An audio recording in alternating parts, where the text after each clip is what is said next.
Welcome to episode number 10 of the football podcast at the Anfield Red. I'm Ranik here. In today's segment, I will be talking about Liverpool's last game, the result of our last game, which was against Everton, and I will also focus on the upcoming game, which is against Manchester City, the second leg of the UEFA Champions League at the Etihad Stadium.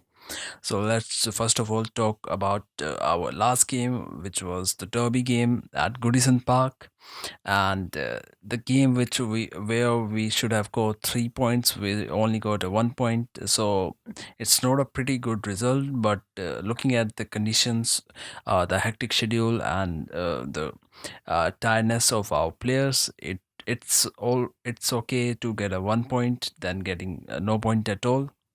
And now, talking about how this game went, it was sort of a boring derby game, something which you don't expect from a derby. At least you want something happening, something catchy happening, and fans getting involved into it. But nothing like that happened. The atmosphere wasn't really great to call it a call it a proper derby.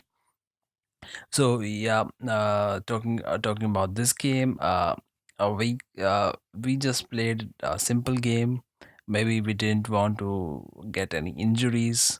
The intensity didn't look too great from whole of the team, but there were only but few players who did gave their everything in that game.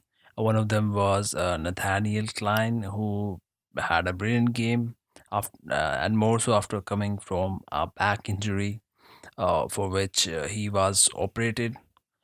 So he played a superb game there, and the same was the case with James Miller, who played superbly in that game. But if other players would have played equally well, we would have got the 3 points from that game. uh, Even though Dominic Solanke, who played for that match alongside Danny Ings, uh, he had quite a few chances. Two chances came his way, but he didn't convert them. So that could have been a match-winning goal from him. And also in second half, there was a chance when Oxlade Chamberlain came on the pitch. He ran right away from the midfield of Everton, and he took a shot on the goal which just went over the crossbar. And if that would have been a bit low, we would have got the 3 points. I'm pretty sure.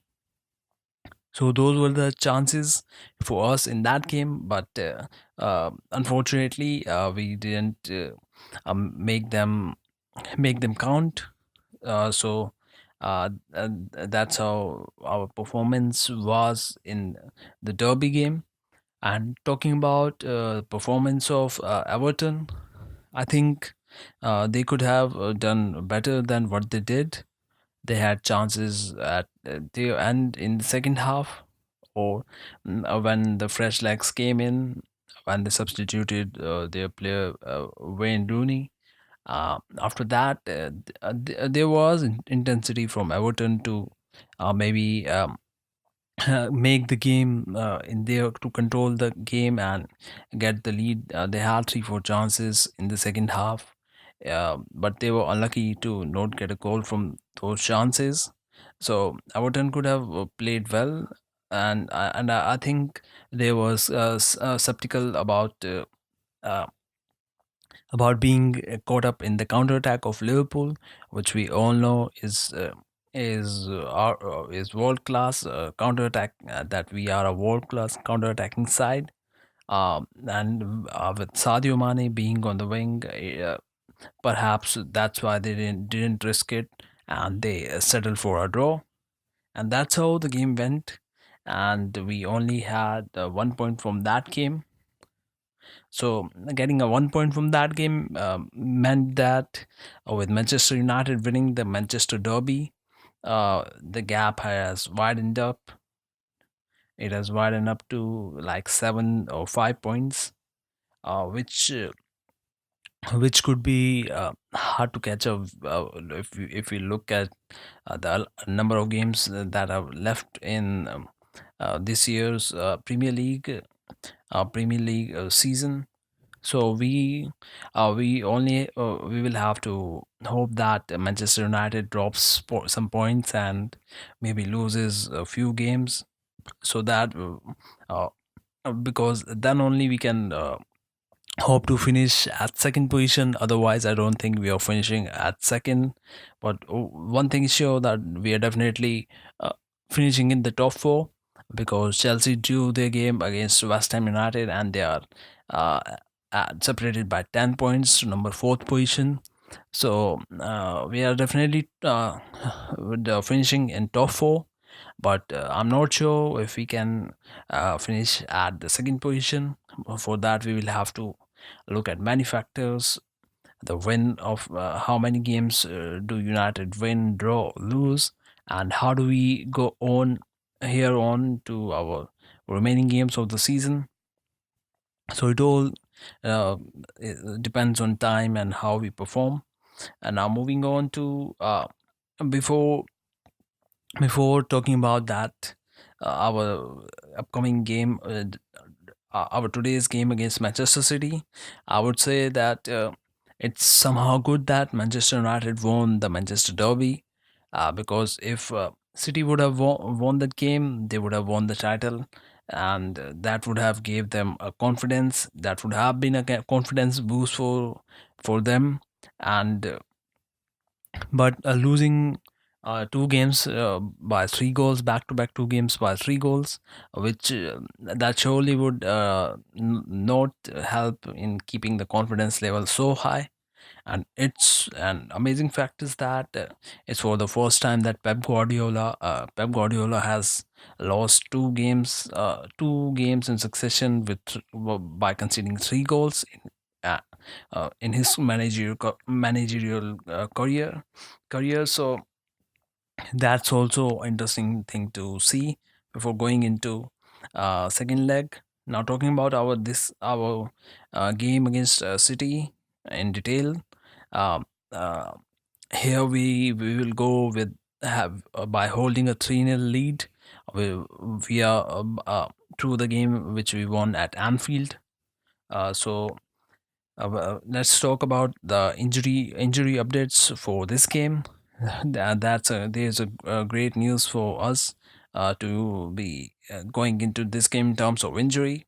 Though not so great news about the players who have got sustained a long term, like of few more weeks, 2 3 weeks uh, time of injury. That is Joe Gomez, Emre Can, and uh, Adam Lallana, who is also out. So it's not a good. There's nothing about those players, but yeah, there's a good news about Robertson, Moreno, and Salah. All of them were seen training at the Melwood in the evening, so they all will be available for that fixture. And definitely Salah and Robertson will start as in their first team positions. So that's great news for us. And now let's move on to the starting 11 predictions for the go from starting from the goalkeeper. Karius will start, and for centre backs there is no change because there is no other centre back available. Therefore, Virgil van Dijk and Dejan Lovren will start again. And although it could be a tiring thing for both the centre backs, because they have been playing. They have played two consistent games in a lesser time frame, and Virgil van Dijk did say about feeling tiredness in the legs. So we will have to we will have to really keep ourselves at least good for this game and not concede any goals. uh, Even though things for City will be the same, because they also played their game after our game, and their recovery, they must be also uh, having these fatigue issues and tiredness. So it would be a well balanced game for both the sides. and and we will have to see how we perform there, how both the sides perform there. Will there be intensity, high intensity game, or They would just look to capitalize on each other's mistake. Out of tiredness, maybe they would change a tactic or two. Let's hope. But Jurgen Klopp has already said that he would play the intensity full of he will play with full intensity, and he expects his player to uh, give their everything in that clash. So at least from Liverpool side, it would be a high intensity game. And now let's and talking about our left back position, Robertson will be starting. There's no doubt why he won't start. For right back position, I doubt. I think Klein will be playing this game because he had a great game against Everton. Uh, yeah, and maybe Trent Arnold won't start here because Klopp might think from the defensive angle, because Trent Arnold has been exposed quite a few number of times this season on the right flank. So I'm expecting Klein to be starting in the right back position, and there's another reason for keeping Arnold on bench, because in case any injury happens, Trent Arnold is a versatile player, and as revealed by Steven Gerrard in his autobiography, he can even play in the midfield. So I think with only three midfielders available for us in this game, Trent Arnold will be sitting on the bench and maybe used as emergency substitute in case something happens. Though uh, I don't wish something like that to happen. Now let's move on to midfield. Jordan Henderson won't be playing because he's out after receiving the yellow card, which keeps him out of this second leg game. So in the midfield, James Milner will start with uh, Jorginho Wijnaldum and Oxlade-Chamberlain in that midfield region. And about our forwards, it's clear that we will definitely play with the same outstanding forwards, that is Sadio Mane, Roberto Firmino, and Mohamed Salah. So that completes our starting 11 prediction. And now moving on to something being said by the players before going into this game. The Fernandinho have said something. He took a jibe at Liverpool for playing long balls in away games, and that's somehow true because we do play long balls. But the way he has said, let me read it out. He said, "We have played them three times this season. We beat them 5-0 at home. They are a team who like to play long balls, but you can clearly see that he's trying to make it look funny." And he mentioned that we were beaten 5-0 at home, but I think he's forgetting that we were 10 men down.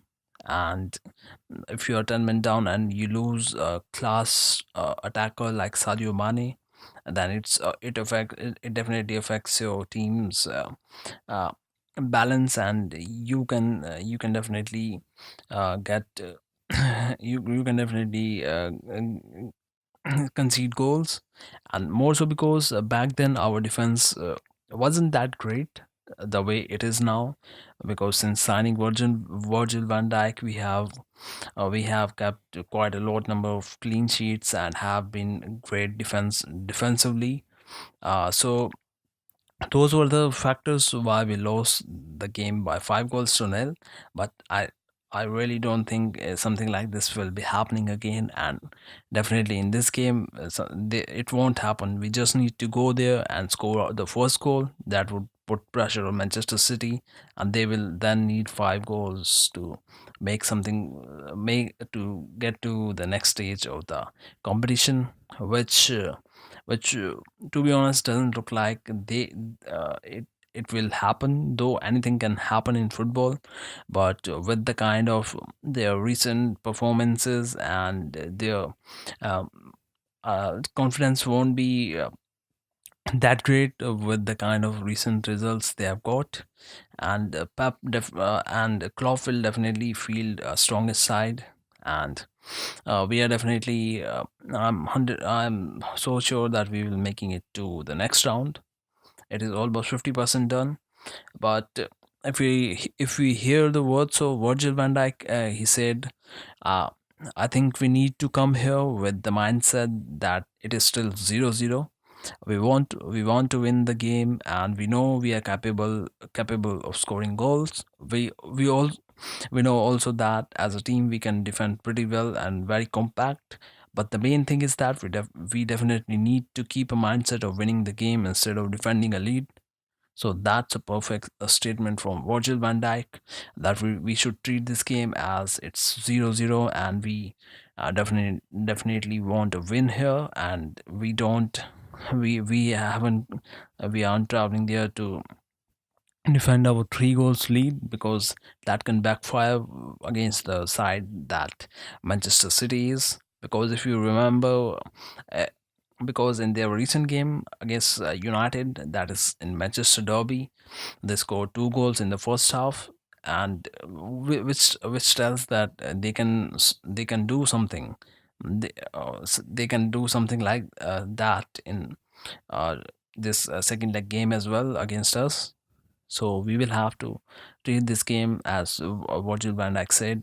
It's 0-0, and we are here to win this game, and we should definitely win it. So those were the words of Virgil van Dijk regarding this fixture.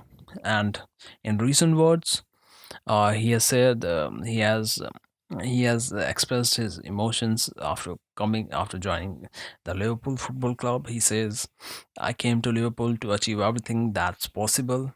It has gone pretty well. I'm enjoying every day, every bit of it. I'm here with fantastic players, a fantastic coaching staff, amazing fans, a great stadium to play in. I love every bit of it." So that tells how much he is loving the environment at Liverpool. And I think we need to win silverwares to keep such players at our club, and because that is very important. If you have quality players in your side, you need to win something. And I really hope this in UCL we do go on to win the UCL, and that would be such a massive thing for club like Liverpool, who haven't reached semi-finals from since a decade. Since a decade has happened that Liverpool, it's been a decade that Liverpool have reached the semi-finals of the Champions League. So we just need to win this game, and that would do it for us. And how many goals we score. Uh, I think I would go for a 2-1 win. That would be pretty much it, because against side like Manchester City, you can't expect clean sheet to happen often. Yes, that day in the first leg we played superbly. We outclassed them in every department, and we won it by keeping a clean sheet, and that was so impressive display from the whole team. So with that prediction of 2-1, I will say you all goodbye, and I hope that you tell what are your predictions about this game. I will catch you soon in the post-match podcast of our game against City. And until then, goodbye. Have a nice day. See you.